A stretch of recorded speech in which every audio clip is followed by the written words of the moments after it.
I probably shouldn't be telling you this. My old company made me sign paperwork I still don't fully understand. But the room they assigned me to, Quiet Room 7A, wasn't on the floor plan. It didn't exist in security logs. And yet, every time I went inside, the building recorded an entry. Never an exit. If your company ever gives you access to a room they won't acknowledge, don't step inside. Quiet Room. I'm changing the name of the company and a few details so I don't get sued or doxxed or whatever happens when you talk too much about places you've signed 8 different NDAs for. But the building, the layout, the way it felt to stand in that room, that part, I'm not changing. 1. It's just a focus room. My name's Ryan. I'm 32, systems analyst. Or I was, until last year. I worked for a big tech company I'll call Telesys Global. Open offices, glass walls, kombucha on tap. Those standing desks that everyone raises once and then never touches again. You know the type. Corporate loved 2 things more than anything: metrics and programs, engagement programs, wellness programs, deep focus productivity programs. The quiet rooms were part of that last wave. They rolled them out as some sort of neuro-friendly environment for high-focus tasks. That was the language from the internal memo. I remember because it sounded like every other fake caring initiative they threw at us between layoffs. And yet, for a while, everyone on my floor wanted in. They started on the 7th floor, our engineering and analytics level. 4 glass-walled pods, 1 corner wellness nook with fake plants, and 1 door that wasn't on the original floor plan. Quiet Room 7A. At first, 7A was just there, unlabeled on the map. No calendar resource, no mention in the launch email. Just a white door with a small brushed metal plate that said, Quiet 7A authorized access. Only every other room was booked via Outlook, had a Teams channel, a Confluence page, a feedback form. 7A had a door and a card reader. I walked past it for 3 weeks before anything happened. 2. The man in the gray shirt. The first strange thing didn't seem strange at the time. It was maybe 7:40 p.m. I'd stayed late to finish a report because my manager, Jacob, had that little tight vein in his forehead all week, and I didn't want to be the one who made it pop. So most of the floor was dark. Night cleaning had already run the vacuums through. The only light came from a few active desks and the emergency strips along the carpet. To get to the elevator, you passed Quiet 7A. The light above its door was green. Not red, like in use. Not dark. Just green. I remember slowing down. I'd never seen anyone go in or out of it. Half the time, the little card reader didn't even light up if you brushed past. That night, as I walked by, the reader blinked. 1 quick flash. I told myself it was just some proximity thing with my badge. Our building was full of half-baked IoT nonsense, and then I saw a man standing by the door. I say saw, but that's not quite right. It was like my brain filled him in after the fact. I remember the gray shirt first, because it looked wrong in the reflected light from the exit sign flat, like noise in an image. Then the shape of him. Tall, still, standing too close to the door, like he was pressed almost against it. He wasn't looking at me. He was facing the door, head tilted like he was listening to something on the other side. My brain went. New guy on the data science team, without any real input. Hey, I said automatically. Just office reflex. He didn't look up, didn't move. I stopped. Long day, huh? I tried again, because I was tired, and on some level needed another human to acknowledge how much my back hurt. Nothing. I got maybe 3 steps past him when this flicker went through my head. You know when you rewind a mental picture and something's wrong? Like you misremember where you put your keys. I tried to recall the guy's face. I couldn't. Not like it's fuzzy or I didn't see details. I mean, there was nothing there when I reached for it. Like my mind had just skipped that frame. I turned back. The hallway was empty. The door to quiet 7A was closed. The reader light was off. I stood there for maybe 10 seconds, listening. Nothing. Just the hum of the building. I told myself I was overworked, thumbed the elevator button, went home and forgot about it. Until the email. 3. You have been assigned quiet room 7A.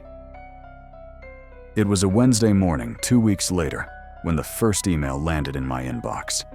No subject line, just a bold header. Quiet room assignment. Below that, in neat corporate blue, Dear Ryan Daniels, based on your recent productivity metrics, focus intervals, and stress markers, you have been selected to participate in Telesys Global's Focus Optimization Program. Your assigned environment, quiet room. 7A recommended use, 60 minutes, jockey, 3x weekly. Your first session is scheduled for today, 6 p.m., 7 p.m. Attendance is mandatory. No from name, just the generic system address we used for HR auto mails. I scrolled down looking for a link, an opt-out, a calendar invite. Nothing. Just a footer with one more line. This program is currently in pilot. Please do not discuss Quiet Room 7A with non-participants. My first thought was, oh, good. More unpaid overtime in the name of optimization. My second thought was, I never opted into any program. We just had layoffs. Mandatory sessions sounded like code for, we'll see who's loyal enough to stay late. I screenshotted the email and forwarded it to my manager. Me. Hey Jacob, do you know what this is? Is this optional or a new thing? He replied in under a minute. Jacob. Oh nice, you got selected already? Yeah, we're piloting these new deep focus rooms. Looks good on your profile. Just roll with it. This is the shit senior leadership wants to see. That was it. No explanation of what actually happened inside. Just corporate enthusiasm. I clicked the email header again. No sent via, no mail server, no message ID I could trace. I opened the original message properties. I work in systems analysis. I know my way around headers. The pane was mostly empty. The only fields populated were my address, the timestamp, and one line under X source, internal, silent, process, QI, which meant exactly nothing to me. I told myself it was some misconfigured internal tool and that the worst-case scenario was an hour in a small room with a beanbag chair and a mindfulness poster. I didn't want to stay late, but I also didn't want non-compliant with optimization program on whatever unspoken spreadsheet decided who got fired next. So when 5:58 p.m. rolled around and the calendar notification slid up, not from my normal Outlook, just a little black box in the corner of my screen that said, Quiet Room 7A session starting in 2 minutes. I sighed, grabbed my notebook, and walked toward the 7th floor corridor. 4. The door that wasn't there until it was. The hallway to quiet 7A always felt a little cooler than the rest of the floor. Not cold, exactly. Just sharper. The air a bit drier. Sound dropped off there. Footsteps echoed less. I badged past the security gate at the corner, turned left, and headed down the back corridor where the neuro-friendly pods were. 4 glass rooms on the right, a storage closet, a copy nook. At the end, the white door with the brushed sign, Quiet, 7A authorized access. Only. This time, the reader was lit. A steady, waiting green. I stood there with my badge a few inches from it, and suddenly felt like a kid about to press a doorbell you're not supposed to touch. Some animal part of me wanted to go home. Pretend I never saw the email. Say my VPN broke, my power went out, my something. But corporate fear is a powerful thing. I pressed my badge to the reader. It didn't beep. The light didn't change. Instead, there was this thickness in the air, like the faint static of a TV on mute. Then the lock clicked. The door opened inward without a sound. Quiet room 7A looked disappointingly normal at first glance. It was small, maybe 12 feet by 12, square. The walls were a seamless matte white, not drywall. No seams, no outlets, no vents. The lighting was soft, but too even, like the whole ceiling was a giant panel.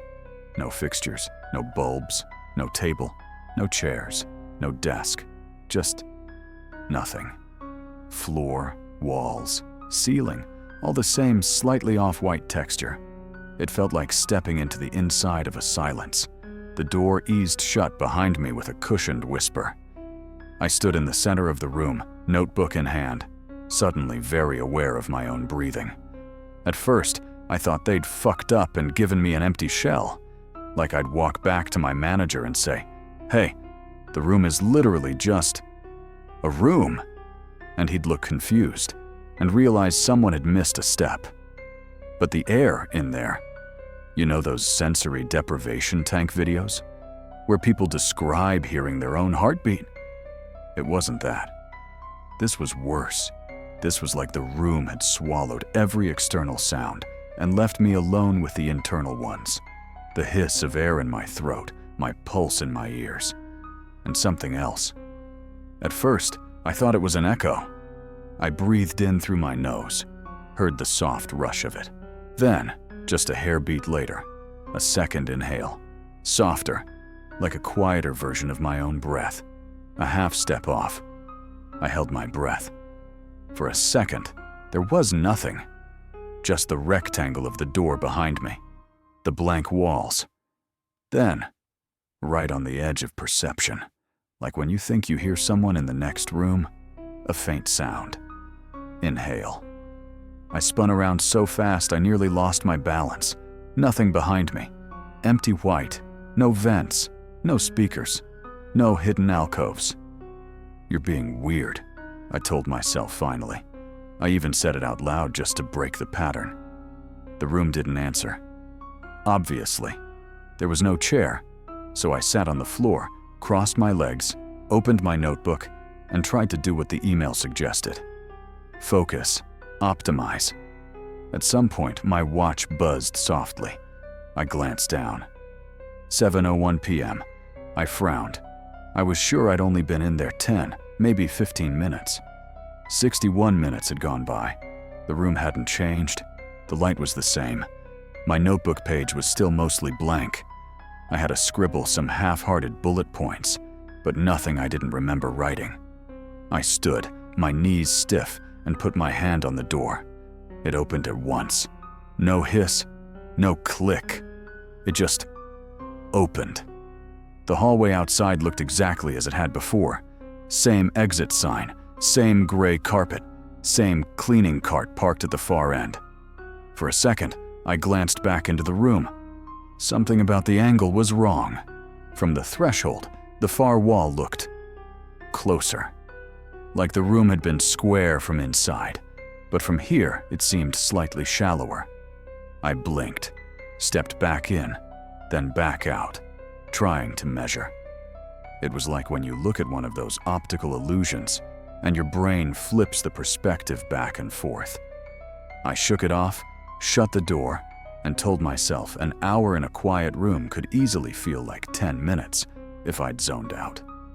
You can rationalize anything if you're tired enough. It's only later you realize which parts you shouldn't have smoothed over. T5, the badge log. The first thing that really made my stomach drop wasn't the room itself. It was a spreadsheet. We had this internal tool for tracking building access, useful for audits, contractor time, security investigations, that kind of thing. Not public, but if you knew which API to poke, you could view your own logs. The next morning, Curiosity poked me harder than good judgment. I pulled up my access records. There it was.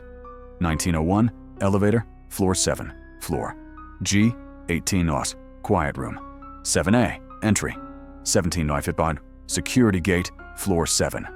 I scrolled down, checked the exit column. For every other room I'd badged into, there was a matching exit. For quiet 7A, the field was populated. Exit. Auto Satash. Timeout. I stared at it. There was no such thing as auto timeout on any normal room. Either you badged out or you didn't, and security got twitchy. I tried to query the events behind that flag. The tool gave me a red error. Access denied. I wrote a quick message to my friend Mike in building security. Me. Hey, random question. What does auto timeout mean on quiet room 7A? New flag. He took a while to respond. When his reply came in, it was short. Mike, where did you see that? Me. In my logs. Had a session in there last night. It says exit auto. Timeout. The typing dots blinked on and off for a full 30 seconds. Then, Mike. That flag is for zones we don't monitor with exit readers. We're not supposed to have those on 7. Where did you say you went? I stared at the screen. Me. Quiet room 7A. It's part of the new focus program. The dots came back. Stopped. Then, Mike. There is no quiet room 7A in our system. Call me later. I read that twice, then minimized the window and got back to the dashboard I was supposed to be building. Because what else do you do when part of your brain whispers, hey, something is off, and the rest of it reminds you that rent is due on the 1st. That night, at 5:55 p.m., I got another notification. No email this time. Just a black pop-up. Quiet room 7A session in 5 minutes. Attendance confirmed. I hadn't confirmed anything. I hadn't even been asked. 6. The second session. If the first visit felt like a fluke, the second one felt like walking back into a bad decision. I told myself I'd go in, look around more carefully, treat it like a bug in a system, observe, replicate, take notes, find a rational explanation. I brought my phone this time, not just my notebook. The hallway was empty. The reader on 7A glowed green before I even raised my badge. I tried the handle without badging. It wouldn't move. I swiped my pass. This time, there was a soft electronic chime from inside the door, not from the reader, from beyond it. A tone like a notification. My scalp prickled. The room was the same. White, seamless, proportionless. But there was something I hadn't noticed before. The corners. They weren't right. Not sharp 90-degree angles. There was a softness to where wall met wall, like the geometry had been smudged. I stepped inside. My footsteps didn't echo. My breathing sounded louder again. I closed my eyes and counted my inhales. 1. Inhale. Mine. 2. Inhale. Delayed. I put my hand over my nose and mouth, held my breath until my lungs burned. For a moment, nothing. Then, right behind my left shoulder, close enough that my skin goosebumped, inhale. I spun so hard my heel squeaked on the floor. The room was empty. I felt my heart pounding in my throat. You're tired, I muttered. You're making patterns out of nothing. I pulled out my phone, flipped to the voice recorder, hit record, and set it on the floor.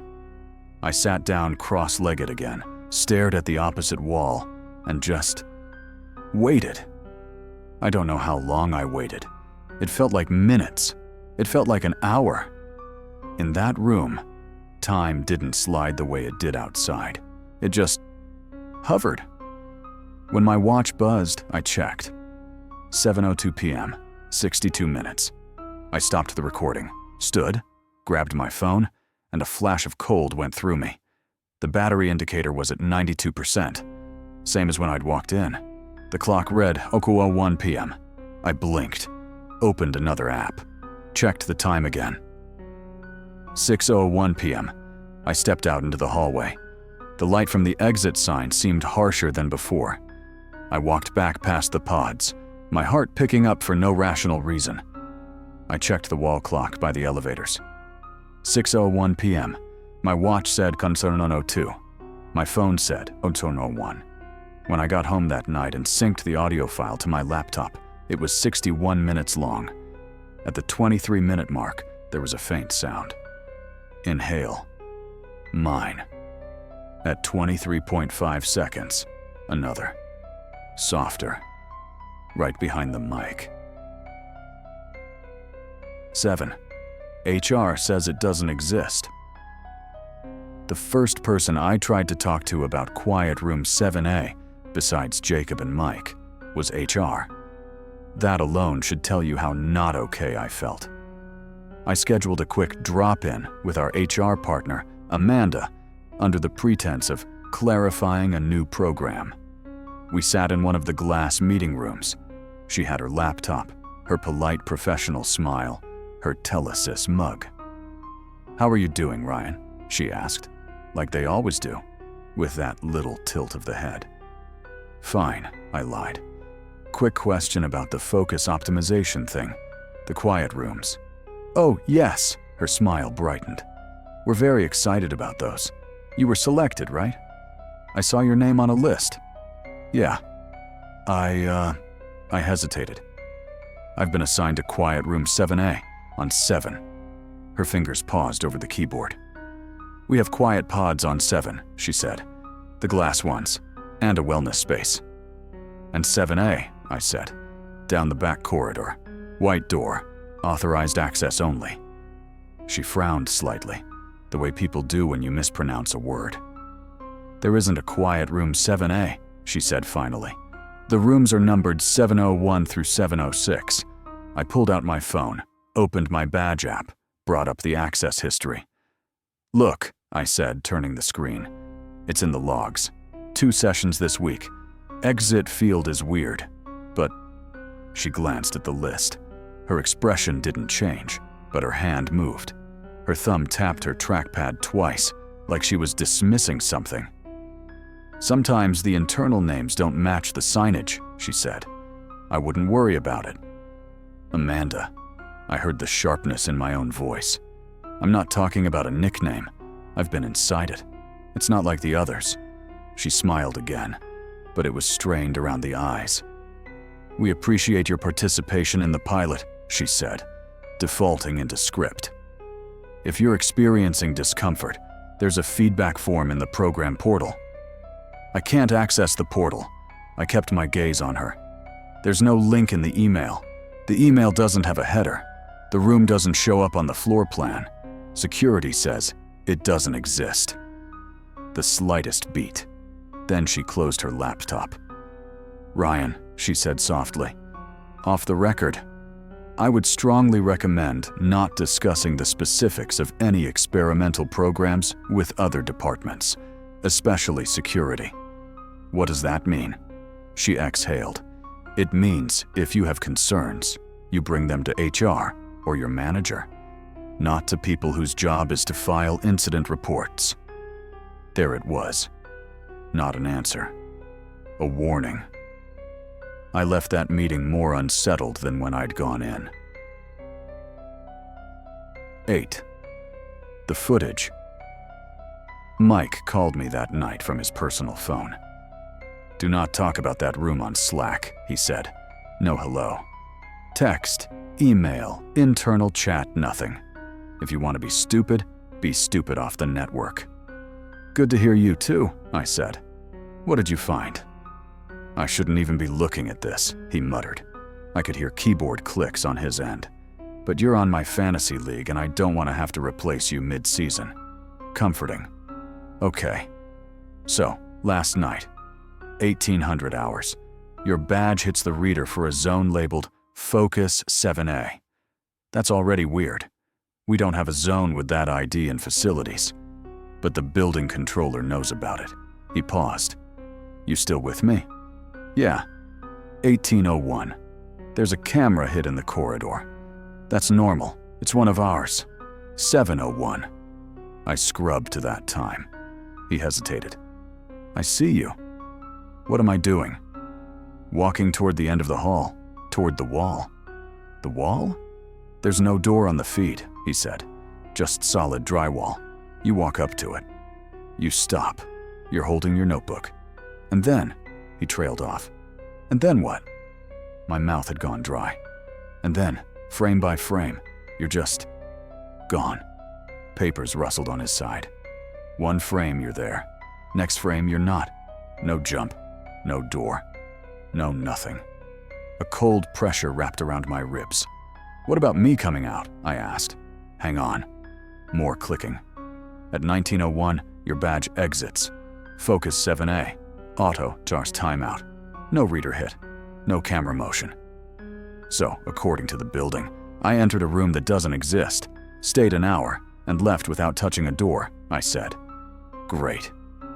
Yeah, he said quietly. Great. He cleared his throat. Listen, this isn't the first time I've seen Focus 7A. My skin prickled. You couldn't have led with that? I asked. I thought it was a sandbox zone or something, a test flag. But the last time it popped up was about 6 months ago. Different employee ID, same pattern, entry, no exit, auto timeout, couple more sessions. A paper shuffled.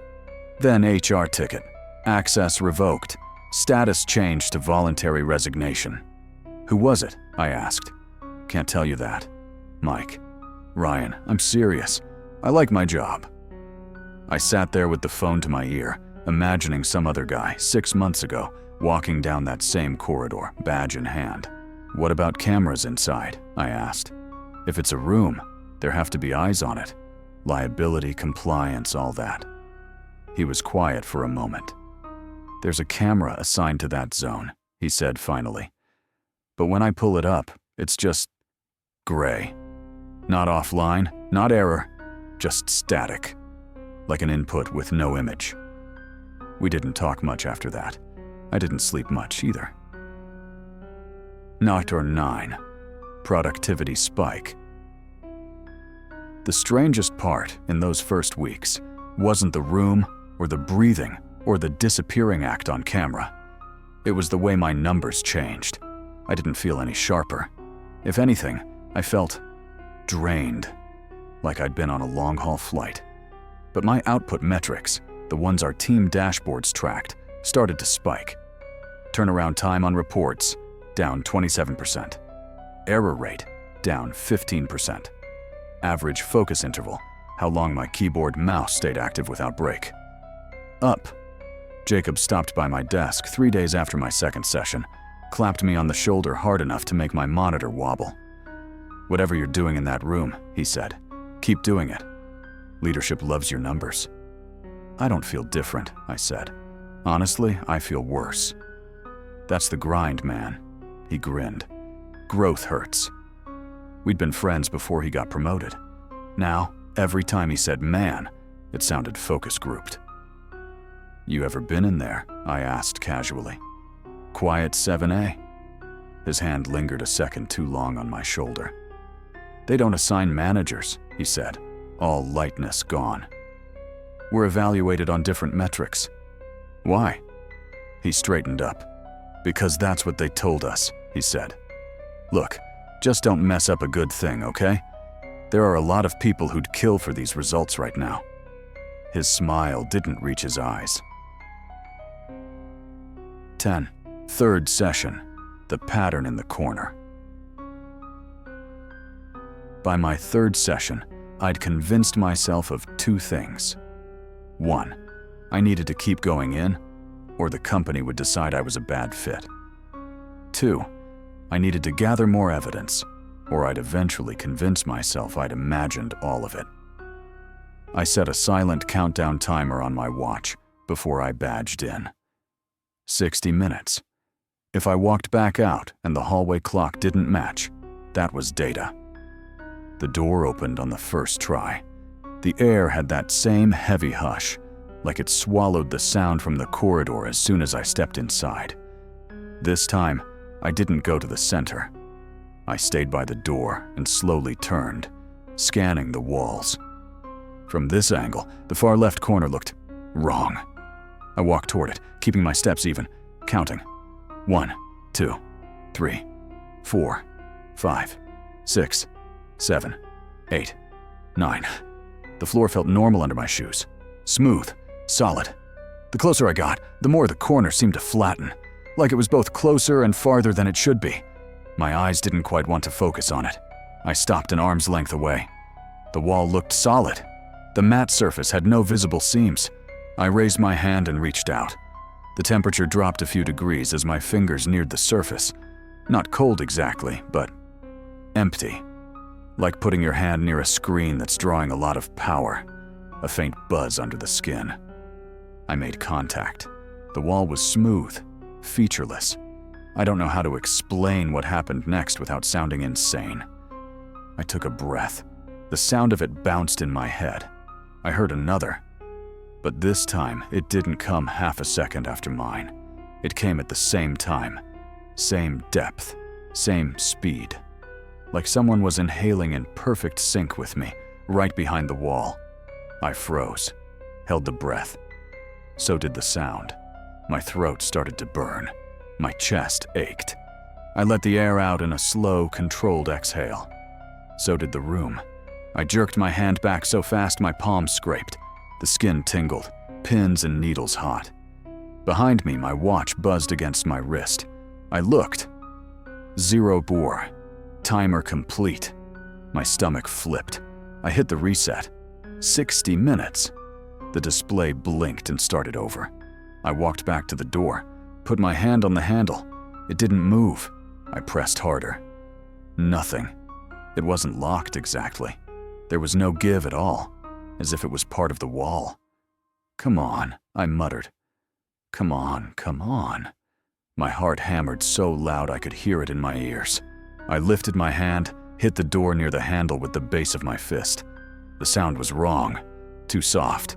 It didn't knock, it sank, as if the surface absorbed it. I stepped back, suddenly dizzy. You're panicking, I told myself. Doors don't just stop being doors. Breathe. I did. The second breath came, perfectly aligned with mine. I shut my eyes. When I opened them again, the handle was there, like it had never not been. I grabbed it and yanked. The door swung open. The hallway outside was empty. Bright. Normal. The clock by the elevator read 7:01 p.m. My watch said 7:01. Time, at least, had decided to be linear. I walked back to my desk, feeling like I'd run a mile uphill. There was an email waiting for me. Quiet room 7A, session feedback. Great work, Ryan. Focus metrics from your last session show a 39% improvement over baseline. We recommend continuing daily sessions to sustain optimal performance. Telesys optimization. There was no link to the metrics, no dashboard, just that line. Every time I tried to reply, my mail client spun and threw an error. 11. The man in the break room. There's a certain type of person who thrives in companies like Telesys. They're not always the loudest or the most qualified. They're the ones who swim with the current so smoothly you almost don't notice they're moving at all. Evan from Product was one of those people. I only knew him a little, shared a couple of cross-team meetings, small talk in the kitchen. Mid-30s, too white smile, watched the markets on his phone during stand-up. 2 days after my third session in 7A, I caught him alone in the break room, staring at the coffee machine like it had insulted his mother. "You good?" I asked, filling my bottle at the filtered tap. He jolted like I'd snapped him out of a trance. "Oh, yeah. Long week, you know." He gave that reflexive laugh people use when the answer is no. "You on any of the new Focus pods?" I asked, as casually as I could manage. His eyes flicked to mine, quickly, then away. "You could say that," he said. The laugh again, thinner. 7A. I pushed. The room felt suddenly too small. He didn't answer right away. Then he sighed, set his cup down, and lowered his voice. "If anyone asks, We did not have this conversation, he said. I swallowed, nodded. I did the pilot, he said. 3 weeks before they announced it company-wide. I got the same type of email you did. No opt-out, no details. Just, congratulations. Your brain is now company property. How many sessions? I asked. 5, he said. They wanted me to do more. I pretended I had a medical thing. Got cleared by occupational health. But by that point, they'd moved on to other victims. He rubbed the bridge of his nose. I don't think you understand, he said. That room is wrong. I know, I said quietly. He looked at me then, really looked at me, like he was checking for something behind my eyes. You've been inside, he said, not a question. I nodded. That feeling, he said, like it's listening? Like it's adjusting? Yes. He exhaled shakily. I sat down in there once, he said. And when I stood up, my knees hurt like I'd been crouched for hours. But my watch said I'd only been there 20 minutes. Then there was the time I closed my eyes for what felt like 10 seconds. And when I opened them, I had notes on my pad I didn't remember writing. My skin crawled. What kind of notes? I asked. He shook his head. Nothing important by itself. Action items, strategy bullets, the kind of crap we drown in, he said. But the wording, it wasn't mine. It sounded like an instruction manual had written them. We stood in silence for a moment, the hum of the fridge loud in the quiet. Why didn't you push back? I asked. Complain, go to HR, refuse? He laughed without humor. You don't work at a place like this and say no to optimization, he said. Not if your mortgage depends on it. He picked up his cup. Listen, he said, do what you have to do. But don't trust anything that only exists when you're alone. He left before I could ask what he meant. 3 days later, Evan's desk was empty. His name disappeared from our org chart a week after that. When I checked the internal HR directory, there was no record of him. No role history, no start date. It was like he'd never worked there at all. 12. The resignation I didn't write. I made it 5 sessions before I snapped. By then, my sleep was a mess. I'd wake up at 3:14 a.m. with the certainty that someone was standing in the corner of my bedroom, not close, not reaching, just standing, listening. Every time I went into 7A, I told myself it was the last. Every time, the next day, there was a new notification, a new mandatory reminder, a soft, smiling pressure from Jacob, from HR, from the culture. Your performance trend is amazing. You're really thriving in this program. Just lean in a little more. The 6th email was different. Subject: Exit interview confirmation. Dear Ryan Daniels, this email confirms your scheduled exit interview on Redacted at 3:00 p.m. with HR partner Amanda Lewis. We look forward to discussing your transition and next steps. Telesys People Operations. I read it 3 times. I hadn't quit. I hadn't put in notice. I hadn't even updated my resume. I marched straight to Amanda's glass cube. She looked up as I approached, face settling into professional concern. Ryan, hi, she said. Come in. I was going to send you a calendar. What the hell is this? I slapped my phone down, screen facing up. Her gaze flicked to the email. Ah, she said. You got the confirmation. I never resigned, I said. I never said I was resigning. I never talked to you about resigning. She tilted her head. Are you sure? She asked gently. The kind of voice you use on someone who's hit their head. Yes, I'm sure, I snapped. Don't do that. I'm not confused. I didn't quit. She turned her laptop around. On the screen was a PDF, an HR form. The text at the top read, Voluntary resignation. Notice. R. Daniels.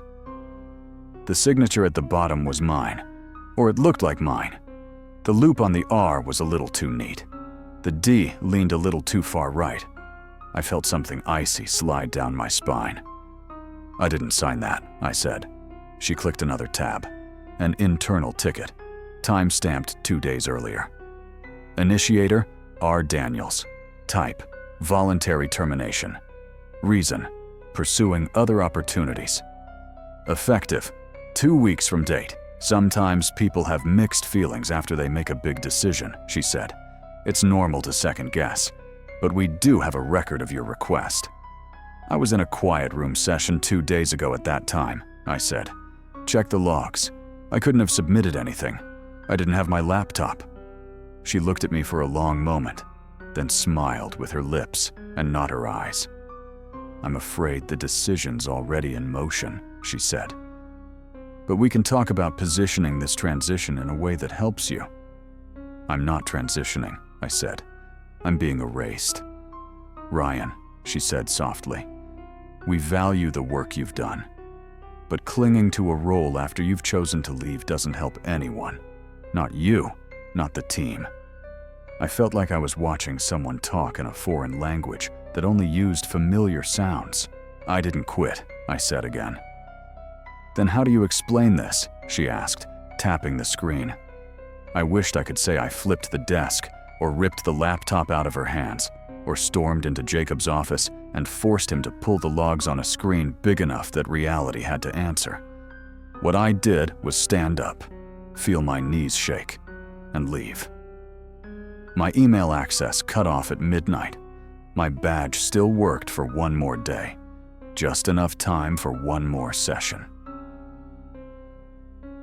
13. The last time I went inside. If this were a neat story, this is where I'd tell you I burned my badge, left the building, never looked back. Real life doesn't care about neatness. I wasn't thinking clearly when I badged through the security gate that last time. I'd had maybe 3 hours of sleep in 2 nights.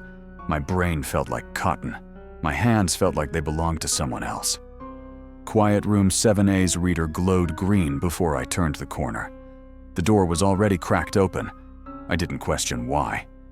Some part of me had decided, deep down and without permission, that if something was wrong with that room, I needed to see it clearly before it erased me, like staring at a wave that's about to take you under. The air inside was colder than it had ever been. Not freezing, just absent warmth. I stepped in. The door eased shut behind me with that same too soft sigh. The room looked the same, but I didn't. There was a man standing in the center, facing the far wall. Same height as me, same build, same shirt. His hands hung at his sides, tense. For a second, I thought there was a mirror on the far wall that I'd never noticed. Then he turned his head a fraction, and the angle of his jaw didn't match mine. I froze. He didn't look fully there. Faint translucency around the edges, like he was made of an image that hadn't finished rendering. He took a breath. So did I. We inhaled together. We exhaled together. His chest rose and fell just out of sync with mine, like a GIF stuttering between frames. "Hello," I tried. My voice sounded swallowed, tinny. He didn't answer. He turned his head a little more. I saw his profile, and my stomach clenched. It was my profile, but sharper, or duller. Like someone had drawn me from memory and gotten 95% of it right. I stepped forward without deciding to. He did too. We closed the distance in 3 silent steps each until we were an arm's length apart. Up close, the not me shimmered faintly, not like heat haze, like bad video stabilization. I raised my hand, so did he. Our fingers stopped an inch apart. My breath gusted, too fast. His lagged half a beat. I couldn't feel air from him, couldn't feel anything. For a moment, his face flickered, features slid. My eyes, his eyes, doubled and redoubled. My nose, his nose. My mouth, his mouth. We misaligned for a frame, 2 versions occupying the same space and neither settling. Then the entire room stuttered. That's the only word I have for it. The light flicked, not off, not on. but sideways. The walls pulsed closer, then farther. My vision blurred. For a fraction of a second, I saw other people standing where I stood. A woman in a hoodie, an older man in a suit, Evan from Product, all occupying the same stance, the same pose, layered like bad composites, all breathing with that half-beat delay. Then it snapped back. I was alone. The room was empty. My watch buzzed. Hueso. Timer complete. I don't remember leaving.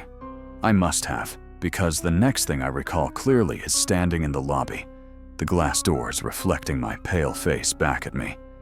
Outside, the city looked wrong, sharper at the edges, like the resolution had increased, but the frame rate had dropped. I badged out through the turnstile. The gate didn't even beep. 14. How a company erases you. Here's the thing about big companies. They're very good at cleaning up. When I tried to log into my laptop at home that night, my credentials failed. That wasn't unusual. They'd warned us that access ended fast after a departure. What did feel unusual was the way my two-factor app popped up one more time with a push notification. Telesys Global SSO login attempt approve. Denny, I stared at it. I wasn't logging into anything. I hit deny. The little spinning icon froze for a heartbeat. Then the app crashed.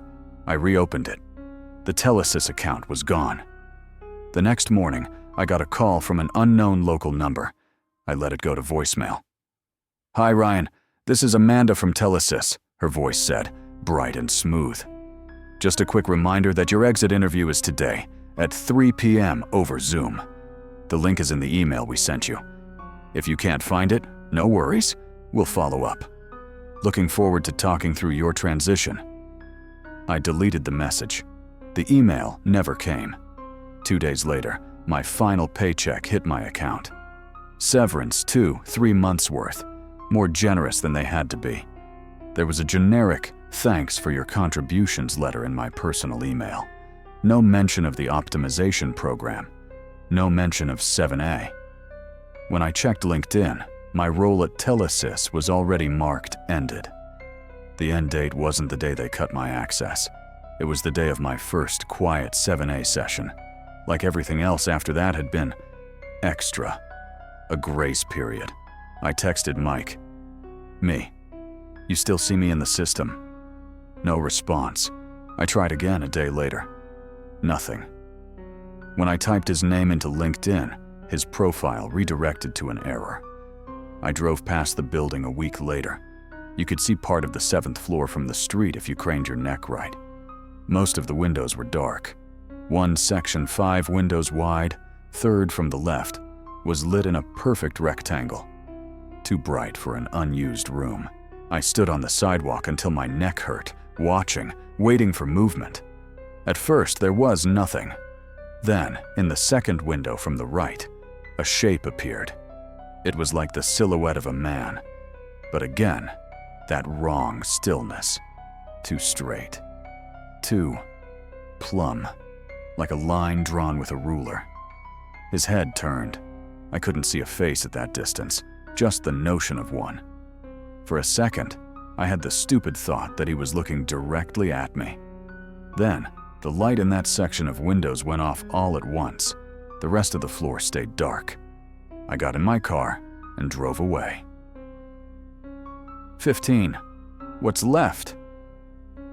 If you're expecting a neat moral or a twist, where I wake up and realize it was all a burnout hallucination, I don't have that for you. I have. Audio recordings of my own breathing doubled by something that wasn't there. Screenshots of badge logs for a room. Facilities says doesn't exist.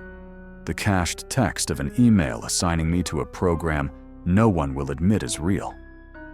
And a stack of pay stubs with an end date that's wrong. I have my own memory, which I trust less than I used to, and the persistent sense that when I walk into certain spaces, small, square, artificially quiet some part of the air is waiting. I don't go into phone booths anymore, or meditation pods at co-working spaces, or those tiny single-occupancy rooms on trains. When I interviewed for my current job, I asked one very specific question. Do you have any kind of focus pods or quiet rooms? The hiring manager laughed. God, I wish, he said. We can't even get approval for more meeting rooms. I took the job partly just for that. 2 months ago, someone from my old team messaged me from a personal account I didn't recognize at first. Hey, is this Ryan from Telesys? Yeah, who's this? Sarah. We were on the same floor. I took your seat after you left. Weird question. Did you ever get those emails about the quiet room? My hands went cold on the keyboard. Me. Don't go in. Sarah. I already did. I think. A minute later. Sarah. My bad. That was a joke. I'm fine, LOL. I just heard weird stories. Hope you're doing well. Her typing pattern changed on that last line. The lag between words. The choice of LOL, which she hadn't used before. I don't know if that means anything. I tell myself it doesn't. But some nights, I wake up at 3:14 a.m. again, heart hammering, sure there's someone standing in the corner of my bedroom. Not close, not reaching, just standing, listening. When it gets bad enough, I go sit in my bathroom with the shower running, the fan loud, the pipes hissing. I put on music. I fill the space with noise because silence feels occupied. Sometimes, when I'm really tired, I open my personal email and check the spam folder, just to be sure. Last week, there was a message there I hadn't seen before. No subject, no sender. Just this, in the preview line. Your focus productivity has been reviewed. I didn't open it. I didn't delete it. It's still sitting there, unread, like a closed door at the end of a too quiet hallway. I know I should ignore it. I know I should never go back. But the thing about doors is, they only really exist for the people who can see them.